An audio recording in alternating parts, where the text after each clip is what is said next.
ദൈവനാമത്തിന് മഹത്വമുണ്ടാവട്ടെ. ഹല്ലേലൂയാ, സ്തോത്രം. ഇന്ന് നമ്മൾ ധ്യാനിക്കാൻ പോണ വചനം സങ്കീർത്തനം 27:4. ഹല്ലേലൂയാ.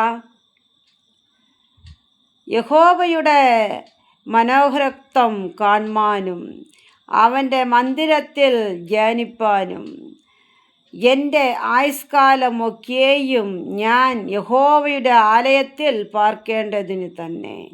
ഹല്ലേലൂയാ, സ്തോത്രം. എൻ്റെ ആയുഷ്കാലമൊക്കെയും യഹോവയുടെ ആലയത്തിൽ പാർക്കേണ്ടതിന് തന്നെ. ഹല്ലേലൂയാ.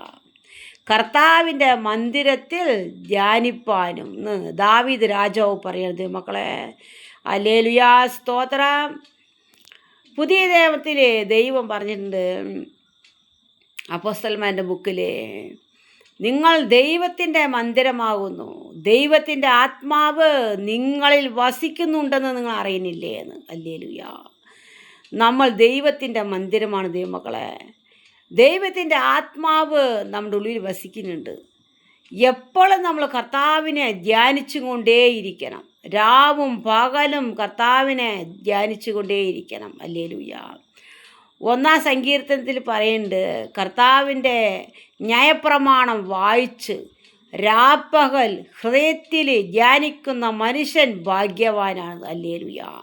അവൻ ആറ്റെടുത്ത് നട്ടതും തക്ക കാലത്ത് ഫലം കായ്ക്കുന്നതും ഇല വാടാത്തതുമായ വൃക്ഷം പോലെ ഇരിക്കുന്നു. ഹല്ലേലൂയാ, സ്തോത്രം.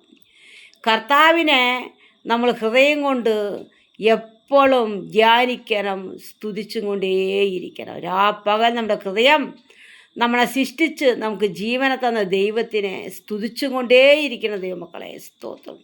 ഇന്ന് ഈ വചനം ധ്യാനിപ്പാൻ ദൈവം നമ്മൾ സഹായിച്ച കൃപയ്ക്കായി സ്തോത്രം. ഹല്ലേലൂയാ. ദൈവം നമ്മളെല്ലാവരും അനുഗ്രഹിക്കട്ടെ എന്ന് പ്രാർത്ഥിക്കുകയാണ്. ആമേൻ.